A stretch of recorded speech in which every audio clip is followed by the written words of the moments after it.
प्रत्येक आईबाबांना वाटतं की आपल्या मुलांनी सगळ्या भाज्या खायला पाहिजे, पण सगळ्याच भाज्या मुलं खात नाही. तर त्यांच्या आयांसाठी खास असं टिफिनची रेसिपी घेऊन आलेली आहे, म्हणजे मुलंही टिफिन संपवून आणतील.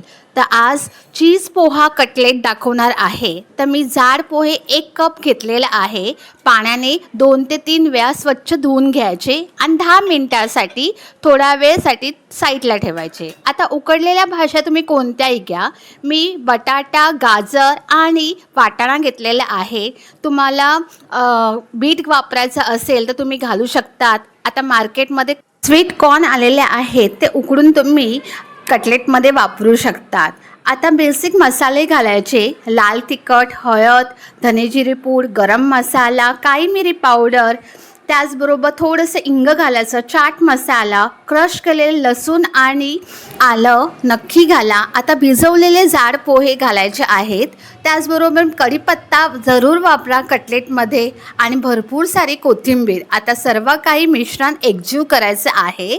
आता थोडंसं मला मिश्रण ओलसर वाटत आहे, त्यासाठी मी कॉर्नफ्लावरचा 4 चमचे मी वापरलेले आहेत. थोडेसे तुम्ही तांदळाचा पिठाचा वापर केला तरीही चालेल. तर मी संपूर्णपणे कॉर्नफ्लावरचाच वापर केलेला आहे. आता तुम्हाला हव्या त्या आकाराने तिक्कीचा शेप देऊ शकतात.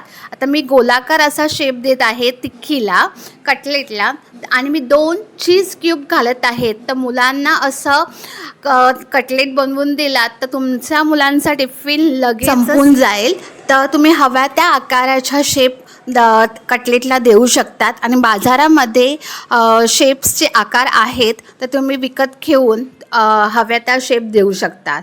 तर मी एवढे सारे कटलेट बनलेले आहेत आणि तुम्ही एअरटाईट कंटेनरमध्ये हे स्टोअर करू शकतात फ्रीजमध्ये, आणि हव्या त्यावेळी तुम्ही वेगवेगळ्या रेसिपी बनवू शकतात.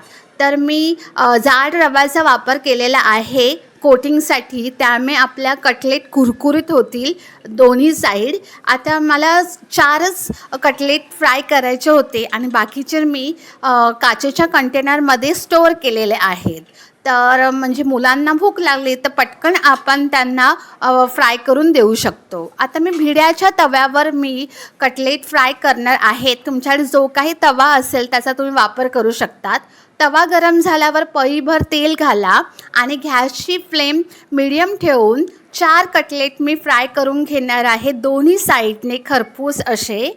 आणि तुम्ही बघू शकतात सगळ्या तिक्की मी ठेवलेल्या आहेत. दर 7-8 मिनिटांनी तिक्की पलटून घ्यायचे. जोपर्यंत कटलेट कुरकुरीत होत नाही तोपर्यंत तुम्ही ह्या कटलेट्स फ्राय करून घ्यायचे मीडियम गॅसवर. थोड्या वेळाने गॅसचे फ्लेम वाढवले तरीही चालेल. आता पळीभर तेल या 4 कटलेटसाठी बरोबर आहे. आणि दोन्ही बाजूने हे कटलेट छानपैकी क्रिस्पी झाले आहे, तुम्ही बघू शकतात.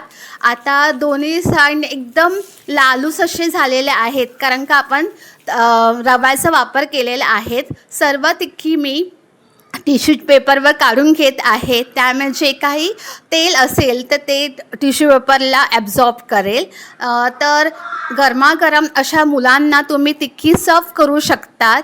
तर नक्की ट्राय करा. आता मी माझ्या मुलीसाठी हे चीज पोहा कटलेट टिफिनमध्ये सर्व करत आहे आणि त्याचबरोबर मी ड्रायफ्रूट्स दिलेले आहेत. माझ्या मुलीला चटणी हा प्रकार आवडत नाही, तिला ड्राय कटलेट्स आवडतात, त्यामुळे मी चटणी बनवली नाही.